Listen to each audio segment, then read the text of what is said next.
Assalamualaikum warahmatullahi wabarakatuh. Perkenalkan, saya Kiki Wihartini, SPDGR MPD.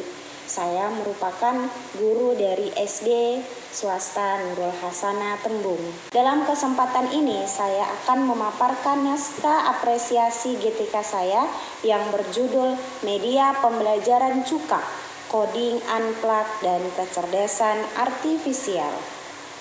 Berpikir komputasional merupakan cara berpikir yang kritis, terstruktur, dan logis, di mana tahapan berpikir komputasional meliputi 4 tahapan, yaitu dekomposisi, pengenalan pola, abstraksi, dan algoritma.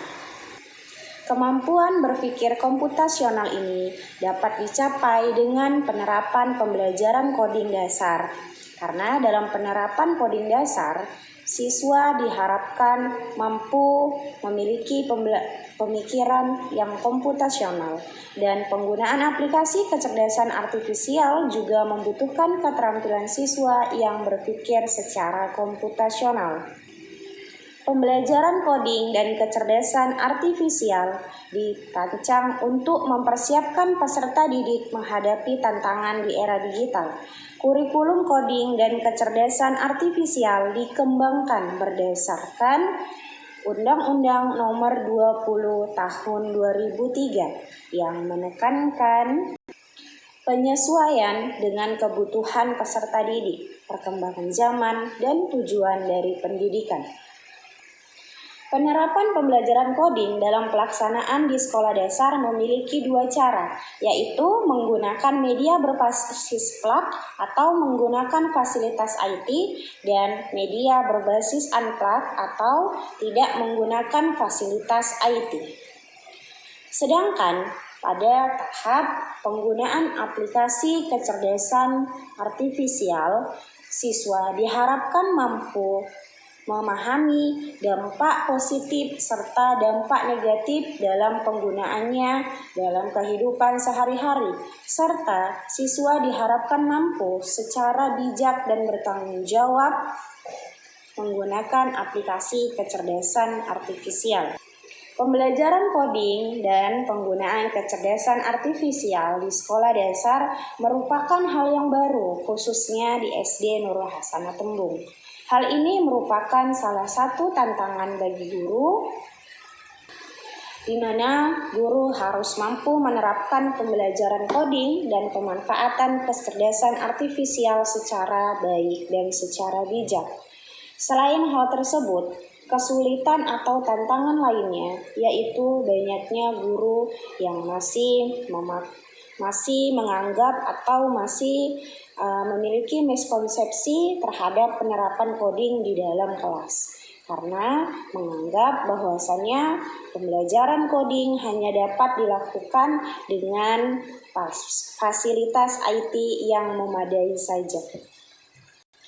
Selain tantangan dari guru, tantangan lain berasal dari siswa, di mana siswa masih menggunakan aplikasi kecerdasan artifisial dengan belum bertanggung jawab, menganggap bahwa kecanggihan teknologi merupakan sebuah keberuntungan karena tidak perlu lagi repot dalam mencari jawaban sendiri karena semua sudah tersedia di dalam aplikasi kecerdasan artifisial, sehingga siswa langsung mengcopy hasil jawaban yang mereka cari melalui aplikasi kecerdasan artifisial tanpa merevisi atau menuliskan kembali dengan bahasa mereka sendiri.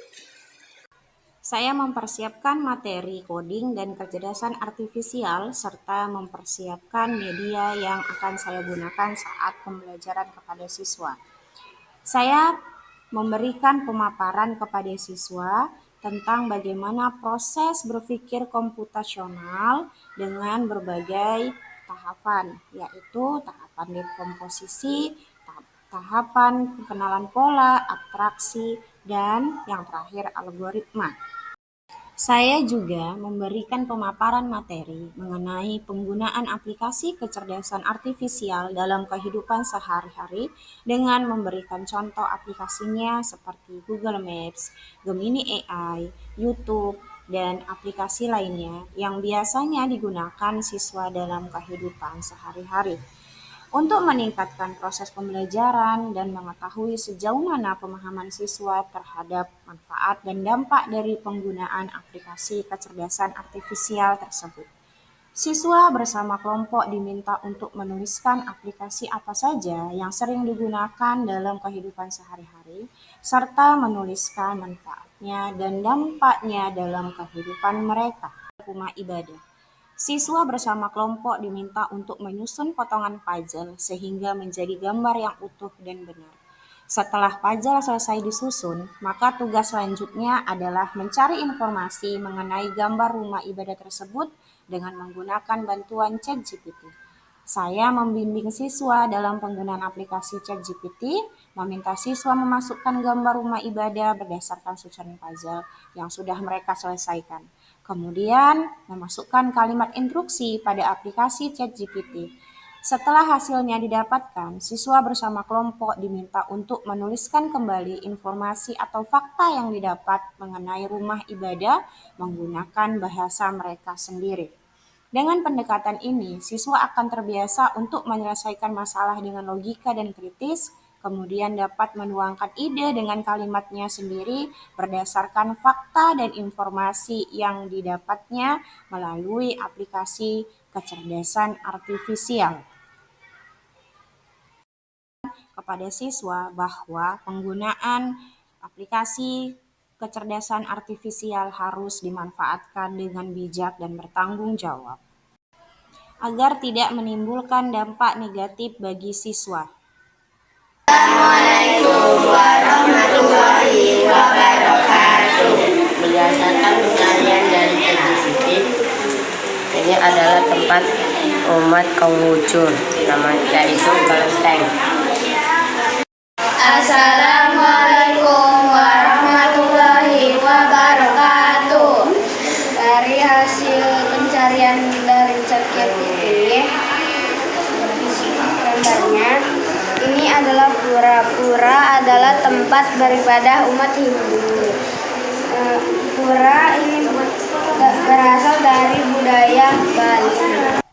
Selain kegiatan tersebut, saya juga melakukan pengimbasan atau membagikan praktik baik kepada rekan sejawat di sekolah untuk memberikan gambaran nyata bahwa coding dan pemanfaatan kecerdasan artifisial tidak begitu menyulitkan untuk diterapkan dalam proses pembelajaran.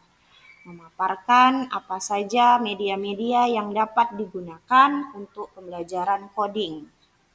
Sauki, gimana tadi perasaan Abang ketika sudah selesai belajar menggunakan aplikasi ChatGPT? Menurut saya memakai teknologi canggih itu enak karena bisa belajar dan menggunakan ya buat yang lain-lain. Berarti kalau menurut Abang boleh nggak kita menggunakan aplikasi atau AI dengan sembarangan? Tidak boleh karena nanti membuat dampak negatif kepada kita dan orang-orang lainnya. Oke, terima kasih. Nah, Alika, gimana perasaan kamu setelah tadi mengikuti proses pembelajaran coding dan menggunakan kecerdasan artifisial?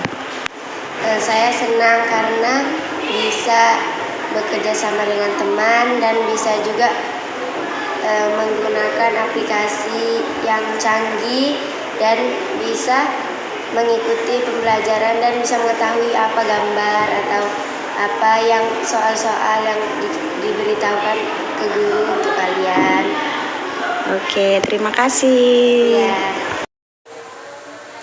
Assalamualaikum warahmatullahi wabarakatuh. Perkenalkan, saya Nurul. Saya adalah rekan guru dari Ibu Kiki. Nah, setelah saya mendapatkan informasi baru melalui praktik baik, saya senang karena selama ini saya sudah menggunakan media coding unflight. Dan ternyata ketika pembelajaran tersebut dapat meningkatkan kemampuan berpikir anak-anak secara kritis dalam menyelesaikan masalah.